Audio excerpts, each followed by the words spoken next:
누군가가 여러분을 비난하거나 평가하거나 교정하려고 하는 경우가 있겠죠. 그거를 어떻게 대처하면 좋을지 또 데일 카네기 이야기를 한번 들어봅시다. 안녕하세요. 여러분의 꽉 막힌 아주 답답한 상황을 한 방에 돌파할 수 있는 신의 한 수 책을 소개해드리는 책 읽어주는 남자 컨텐츠입니다. 자, 오늘은 여러분의 회사 생활 또는 대인관계 상황 속에서 겪을 수 있는 비호감 말투에 대해서 좀 알아보려고 해요. 제가 최근에 어떤 게 가장 비호감 말투일까 궁금해서 유튜브, 포털, 커뮤니티 이런 데를 싹 다 조사를 해봤어요. 그래 5개 정도를 뽑아서 이렇게 투표를 부탁드려봤더니 굉장히 많은 분이 참여를 하셨더라고요. 그 중에서도 2개의 사례를 뽑아보면 이런 겁니다. 아이씨, 이것도 못하냐? 이러면서 무시하고 평가하는 말투. 아니, 저 동구씨는 이거 잘 말하던데 왜 네모씨는 이걸 못해요?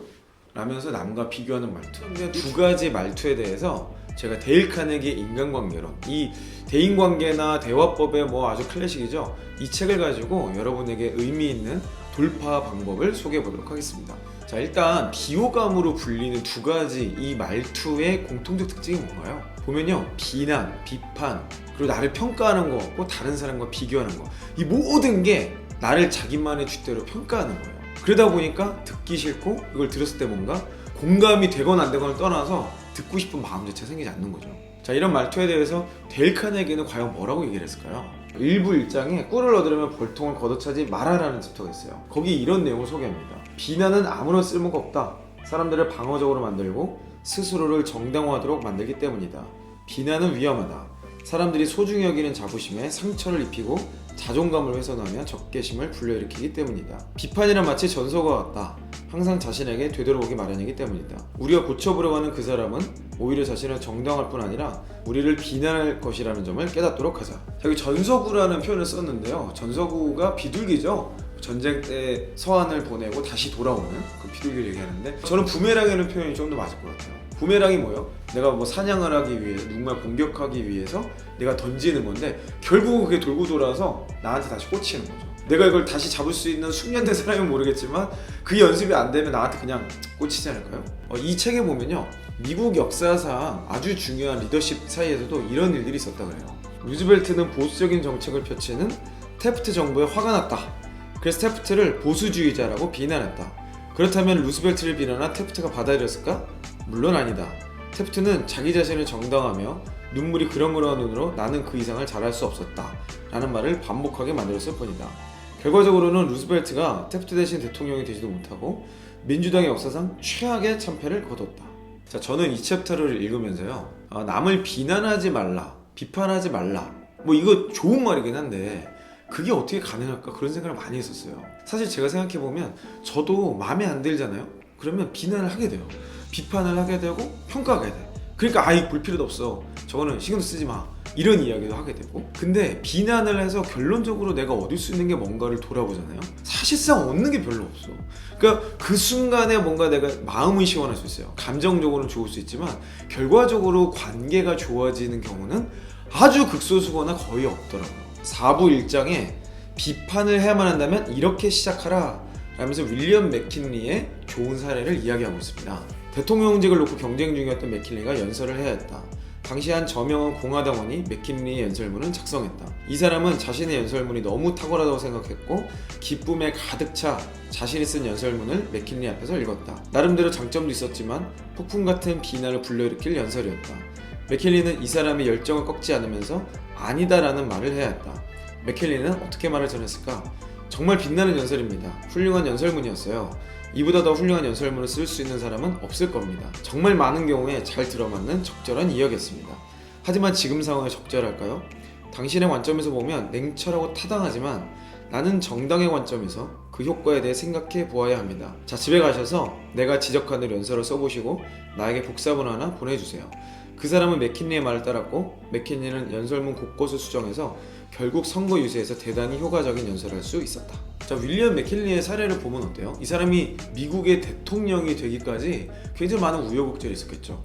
그 과정에서 자신과 함께 일하는 사람, 그리고 경쟁자였던 사람의 이야기를 수용하면서 굉장히 큰 사람이 된 것 같아요. 그 사람의 아주 긍정적인 부분을 먼저 이야기하고 당신만이 할 수 있는 것에 대한 칭찬을 먼저 하고, 하지만 이런 부분만 좀 보완하면 어떨까요? 라고 아주 작은 틈을 비집고 들어가죠. 이 틈이 중요한 것 같아요. 이 틈만 있으면 사실 그 뒤에는 굉장히 쉽게 일이 되는 것 같아요. 제가 건설회사 했을 때 배운 아주 좋은 교훈이 하나 있었어요. 여러분 그 건설 해체 작업이란 걸 할 때 어떻게 하는지 아세요? 꼬부러진 철 쇠고리가 있습니다. 이걸 가지고요 그냥 콘크리트 구조물이나 이런 데 틈에 끼워요 무조건. 그리고 걔를 조금씩 움직이면 얘가 막 떨어져 벽면이 해체가 되는 거예요. 그러니까 작은 틈만 있으면 큰 것들을 할 수 있습니다. 그 사람에게 피드백을 줘야 할 때 대다수에 대한 긍정, 당신과 동의합니다 라는 화법을 쓰고, 그렇지만 요런 아주 작은 거 하나면 바꿀 수 있으면 정말 더없이 좋을 것 같아요. 이런 이야기를 하면서 그거 하다 보면 그래? 그러면 기분이 감정적으로 상하지 않잖아요. 그럼 그거 바꾸는 거 어렵지 않죠? 그걸 바꿨더니 다 좋은데 요거 하나만 더 하다 보면 전체를 다 바꿀 수 있는 아주 지혜로운 화법이 되지 않을까 생각이 들어요. 자, 근데 여러분이 누군가를 교정해야 될 때는 이런 지혜로운 화법을 쓰면 되는데, 누군가가 여러분을 비난하거나 평가하거나 교정하려고 하는 경우가 있겠죠. 자, 그 경우에 우리가 감정적으로 상할 수밖에 없어요. 그거를 어떻게 대처하면 좋을지 또 데일 카네기 이야기를 한번 들어봅시다. 1부 2장엔요 정말 중요한 비결이 있다고 해요. 20세기의 가장 탁월한 심리학자 지그문트 프로이트에 따르면 사람들이 어떤 행동을 하는 동기는 두 가지이다.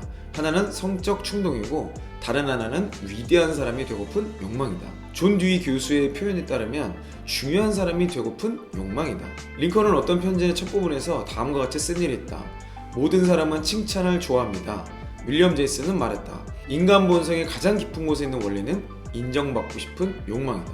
자, 여러분도 결국에는 누군가를 평가하고 교훈을 주고 한다는 그 의도 밑에 뭐가 있어요? 그 사람에게 뭔가 영향을 끼치는 거죠. 그 영향을 끼쳐야 될 이유는 내가 뭔가 중요한 사람이 되고 싶은 거예요. 그러니까 정말 잘못돼서 하는 경우도 물론 있지만 그 대부분은 그 사람이 책임을 져야 될 거 아니에요. 그럼에도 불구하고 여러분들이 교정하고 또는 피드백을 주는 거는 여러분들의 말이 맞다라는 어떤 확신 또는 지식 이런 것들을 전하고 싶어서겠죠. 그러니까 상대방도 그런 욕구가 그 안에 있다는 거죠. 그래서 그거를 그냥 존중하는 말투만 한번 써보세요. 그러니까 결국 그 사람 말이 틀렸다 하더라도 우리가 그것을 반대하고 논쟁을 하는 데 목적이 있는 게 아니고 내가 더 일을 잘하고 그 사람과의 좋은 관계를 만들기 위한 중요한 포인트가 되어준다는 겁니다. 그래서 3부 1장에 가면요 데일 카네기는 아예 논쟁을 피하라고 얘기를 해요. 저녁 식사 자리에서 손님이 잘못 이야기한 것을 지적한 데일 카네기의 친구가 해준 조언이 이겁니다. 왜 그 사람이 틀렸다는 걸 증명해? 그러면 그 사람이 널 좋아할까? 그냥 체면 살려주면 좋잖아. 그 사람은 내 의견을 묻지도 않았어. 원치도 않았고. 그런데 왜 그 사람과 논쟁을 해? 예리한 칼날은 피하고 보는 법이야. 논쟁은 이길 수 없다. 논쟁에서 지면 진 것이고 이긴다고 해도 진 것이다. 왜냐? 글쎄, 다른 사람에게 승리를 거두고 그의 주장에 구멍을 숭숭 뚫어놓고 그가 제정신이 아니라는 걸 증명한다고 치자. 그래서 무엇을 얻을 수 있겠는가? 잠깐 기분이 죽을 수는 있겠다. 하지만 상대방은 어떤가? 당신은 상대방이 열등감을 느끼게 만들었다. 그의 자존감에 상처를 주었다. 그 사람은 당신의 승리에 분노할 것이다. 여러분 영화 달콤한에서 좀 옛날 영화긴 하지만 좋은 영화죠? 한번 봐보세요. 거기 보면 굉장히 유명한 짤이 나옵니다. 김영철이 자신의 정말 충성스럽게 열심히 일했던 이병헌을 거의 완전 반 죽이면서 왜 자신에게 그렇게 대했냐고 찾아오잖아요. 그거 왜 그랬어요? 라고 물으니까 김영철이 뭐라 그래요? 넌 나에게 모욕감을 줬어. 이 말 한마디, 이거 하나 때문에 그들이 그 가까웠던 관계도 깨지고 인생이 망가져버린 거예요. 결국 둘 다 죽어버리잖아요.